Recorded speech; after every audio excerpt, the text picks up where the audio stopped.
आज मैं आप लोगों के साथ कुछ बातें शेयर करती हूँ। जैसे कि जो बहुत सारे लोग हैं जो अपने खुद के घर में रहते हैं, उन लोगों को लगता है कि कोई भी बाहर जॉब करने जाता है तो उसकी लाइफ बहुत ज़्यादा आसान होती है। बहुत सारी बहुएं जब घर से जाती है तो उनकी लाइफ बहुत आसान हो जाती है, क्योंकि वो सास ससुर के साथ नहीं रहती, क्योंकि वो जेठानी देवरानी के साथ नहीं रहती, तो उनकी लाइफ बहुत आसान है कि वो बाहर रह रहे हैं। लेकिन मैं आप लोगों को एक बात बताऊं कि उनकी लाइफ ना वहाँ से भी ज़्यादा ख़राब हो जाती है जब वो अलग रहते हैं, क्योंकि वो अपने खुद के घर में नहीं रहते हैं। सबसे पहले तो कोई भी ऐसा नहीं कि जैसे ही बाहर जाएगा अपना खुद का घर खरीदेगा। बहुत सारे लोगों की पूरी ज़िंदगी निकल जाती है किराए के मकान में। और जब हम किराए के मकान में रहते हैं ना, तो इतनी ज़्यादा रोका टोकी होती है ना कि वो आप जब फैमिली के साथ रहते हो ना, तो वो रोका टोकी आपके अपने करते हैं। सास ससुर हो गए, कोई भी हो गया, तो वो रोका टोकी आपके अपने करते हैं, तो आपको इतना बुरा नहीं लगता है। लेकिन जब आप बाहर रहते हो तो आप किराया भरते हो टाइम टू टाइम, एक दिन का भी लेट नहीं होता है, और वो लोग करने भी नहीं देते हैं आपको। उसके बाद आप जैसे ही जाते हो तो सबसे पहले आपको कपड़े डालने के लिए अपनी खुद की रस्सी बांधनी पड़ती है, और उस पर आप किसी की मकान मालिक की रस्सी पे आप कपड़े नहीं डाल सकते, लेकिन वो आपकी रस्सी पर डाल सकते हैं। वो आपकी क्लिप निकाल के आप उनके खुद के कपड़े में लगा सकते हैं, लेकिन आप नहीं लगा सकते। चाहे अपने खुद ने 2 रस्सी बांधी है, लेकिन आपको एक ही रस्सी पे कपड़े डालने हैं। वो आपकी रस्सी पे डाल सकते हैं, आप उनकी रस्सी पे, अगर आपके पास एक्स्ट्रा कपड़े हैं, आपने एक्स्ट्रा धुले हैं, तो आप नहीं डाल सकते। अगर आपने डाल दिए तो आपको ऐसे टोंट मिलेंगे, ऐसी बातें मिलेगी जो आपको बुरी लगेगी, तो आप ऐसा करना नहीं चाहोगे। तो आप ऐसा नहीं कर सकते। आप बाहर बालकनी में कपड़े नहीं डाल सकते, वो मकान मालिक है वो डाल सकते हैं। आपके कपड़े का पानी नीचे नहीं टपकना चाहिए, उन लोगों के कपड़े का पानी टपक जाए, उससे कोई दिक्कत नहीं है। तो ये तो बहुत छोटी बात है। जैसे कि आपके घर अगर मेहमान आया तो ये कब जाएगा, कितने दिन के लिए आया है, क्योंकि पानी ज़्यादा ख़त्म होगा, हम लोग इतने लोगों को रहने के लिए अलाउ नहीं कर सकते। तो अगर आपके घर कोई इंसान आ रहा है, आप बाहर रह रहे हो, तो आप उसको ये नहीं बोल सकते कि हमारा मकान मालिक चाहता है कि आप हमारे घर नहीं रहो, आप 1 दिन रह लो, 2 दिन रह लो, इससे ज़्यादा नहीं रह सकते। तो एक चीज़ तो ये भी है कि ये चीज़ भी आपको फेस करनी पड़ती है, क्योंकि आप मकान मालिक से भी बुरा नहीं बन सकते, क्योंकि आपको वहीं रहना है। जो रिश्तेदार आपके पास आया है उससे भी आपको बुरा नहीं बनना, क्योंकि वो भी आपका अपना ही है, और वो भी मजबूरी में ही आया है।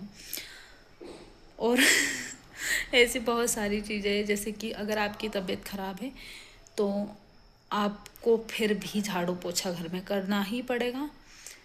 जैसे कि पता चल गया कि भाई अरे तुमने 2 दिन से झाड़ू नहीं लगाया, यहाँ तक का नहीं लगाया, वहाँ तक का लगाना है, सीढ़ियों का चाहे तुम भले ही पूरी सीढ़ियों का भी तुम्हें ही लगाना है, ऊपर नीचे की इसका लगाना उसका लगाना, ये सारी चीज़ें भी आपको फेस करनी पड़ती है। चाहे भले आपने 1 रूम किराए से लिया हो, 2 लिए हों, चाहे 4 लिए हों।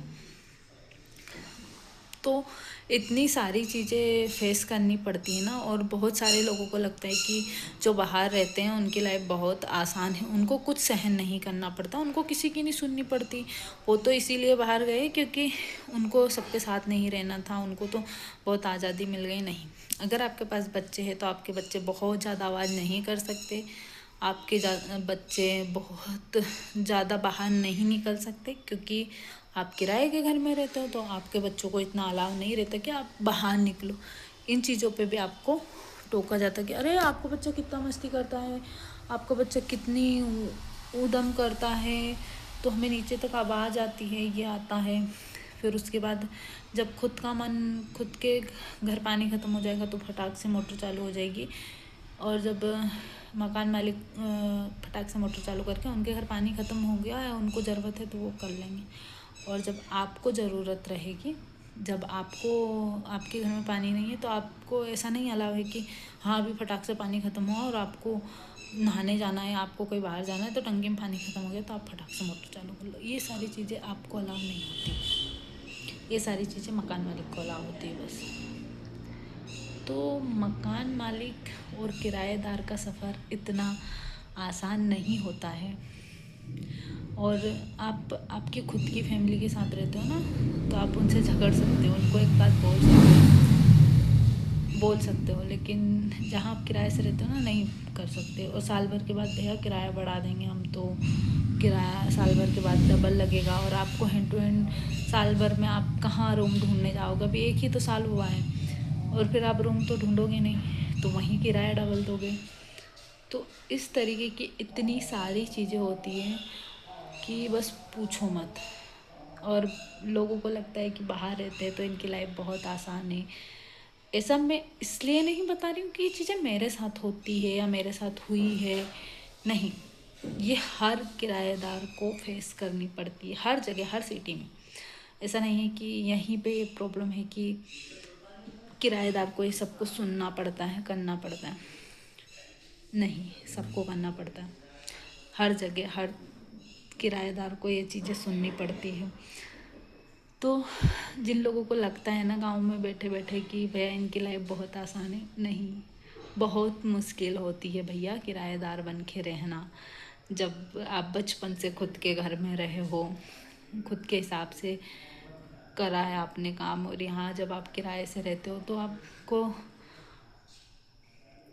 रेंट भी टाइम पे भरना है, लेकिन फिर भी आप आपके हिसाब से नहीं रह सकते हो। आपके खुद के उनका मन रहेगा तो वो कहीं तक का भी आपसे झाड़ू पोछा करवाएंगे, और उनका मन, आपका मन नहीं है तो भी आपको करना पड़ेगा। नहीं तो आपको खुद, जो लोग जॉब करने के लिए बाहर आए हैं, जो लोग खुद का काम करने के लिए बाहर आए हैं, तो उन लोगों को ये तो टाइम नहीं रहेगा ना कि आप 6 महीने की 6 महीने रूम बदलो, इधर जाओ उधर जाओ, इधर शिफ्ट हो उधर शिफ्ट हो, ये सारी चीज़ों का टाइम नहीं है। तो इंसान सोचेगा कि 2 पैसे ज़्यादा दे दो, 2 काम ज़्यादा कर लो, लेकिन रह लो भैया। तो ये सारी चीज़ें होती है बाहर रहने पे। और बहुत सारे लोग हैं, मुझे भी बहुत सारे लोग बोलते हैं कि भैया अरे तुम्हारी लाइफ तो बहुत अच्छी है, तुम तो बाहर। नहीं, बाहर रहने के बहुत सारे फ़ायदे हैं, तो बाहर रहने के बहुत सारे नुकसान भी हैं। तो ये चीज़ मुझे बोलना, बहुत कुछ चीज़ें रहती है, बहुत कुछ, लेकिन मैं यहाँ पे वीडियो में नहीं बता सकती। और होती तो बहुत सारी चीज़ें, बहुत सारी चीज़ों के लिए किराएदार को टॉर्चर करा जाता है। आपका गेट ज़्यादा नहीं बज सकता, उनका गेट कितना भी बजे, उससे कोई फ़र्क नहीं पड़ता। आपके घर अगर आपने बोला है कि आप 2 लोग रहेंगे, तो फिर आपने चाहे 2 कमरे लिए हो, 3 कमरे लिए, तो आपको 2 लोगों को ही रहना है। आपके घर कोई तीसरा आके नहीं रह सकता, चाहे वो किसी भी मजबूरी में। वो लोग ना पूछते रहेंगे, आपसे पूछने के बहाने ढूंढेंगे कि आपके घर कोई आया है तो ये कब जाएगा, कितने दिन के लिए आया है। इतनी सारी चीज़ें होती हैं ना कि ओ माय गॉड, आपको ऐसा लगता है कि आप कहाँ फंस गए। तो बहुत सारी चीज़ें होती है किराएदारों के साथ, बहुत आसान नहीं होता है भैया किराएदार बन के रहना। बाहर की सिटी में आके फिर वहाँ किराएदार बन के रहो आप, बहुत कुछ होता है। और मेरे कैमरे की क्वालिटी इतनी ज़्यादा ख़राब है ना कि मैं क्या बताऊँ। मेरा फेस इतना ख़राब भी नहीं है जितना ये दिखा रहा है। तो काफ़ी दिन से अभी मेरे ब्लॉग नहीं आ रहे, क्योंकि इसका ना मुझे कैमरा कुछ समझ में नहीं आता। मैं जितनी बेकार दिखती नहीं हूँ, उससे भी ज़्यादा बेकार इसको ये मेरे को दिखा देता है, तो मेरा मन नहीं करता ब्लॉग बनाने का। और फ़िलहाल तो सुबह सुबह इतनी जल्दीबाजी हो रही है, और अभी स्कूल भी खुल गए, मतलब हमारे यहाँ तो स्कूल खुल गए हैं, 1 महीने हो गया, 1-1.5 महीना हो गया। और अभी सुबह सुबह बहुत ज़्यादा भाग दौड़ होती है, तो व्लॉगिंग का ऐसा कुछ टाइम नहीं मिलता। और सच बताऊँ तो अभी मन भी नहीं करता, मन ही नहीं करता कि हम कुछ शूट करें। आजकल तो मेरा ना ही रील बनाने का मन करता, ना ही ब्लॉग बनाने का मन करता। और हाँ, एक बात और मुझे बतानी थी कि आपके पास मशीन के पैसे है या नहीं है। आपको मशीन से ही कपड़े धुलने पड़ेंगे, और वो भी आपकी सेमी ऑटोमेटिक मशीन होनी चाहिए, ऑटोमेटिक मशीन नहीं होनी चाहिए, क्योंकि वो पानी ज़्यादा लेती है। तो आपको जब आप किराए से रूम देखने जाते हो ना, तो आपसे एक बात पूछी जाती है कि आपके पास कौन सी मशीन है। और अगर आपको कपड़े धुलने हैं तो आप कपड़े ऐसे ठप ठप करके नहीं धुल सकते। ये चीज़ जब मैं स्टार्टिंग में इंदौर आई थी, तो मैं ना शुरू में तो मतलब भैया भाभी के पास रह रहे थे हम लोग, फिर उसके बाद कुछ 15-20 दिन के बाद ऐसे हम अलग शिफ्ट हुए थे। रूम देखा था हमने, तब तक हम वहाँ रहे थे। फिर हम अलग शिफ्ट हुए, तो जब उनका खुद का घर था, फ्लैट था, तो वहाँ पे कपड़े धुलना अलाउ था। लेकिन जब हम रेंट से शिफ्ट हुए तो मुझे पता नहीं था कि भैया यहाँ पे कपड़े ऐसे ठप ठप करके नहीं धुले जाते। और फिर जब मैंने स्टार्टिंग में धुले तो मेरे को मकान मालिक ने ये चीज़ बोली कि नहीं, हमारे टाइल्स फूट जाएंगे, ये हो जाएगा, तो आप कपड़े से नहीं धुल सकते, आपको बस कपड़े ब्रश से धुलना पड़ेगा।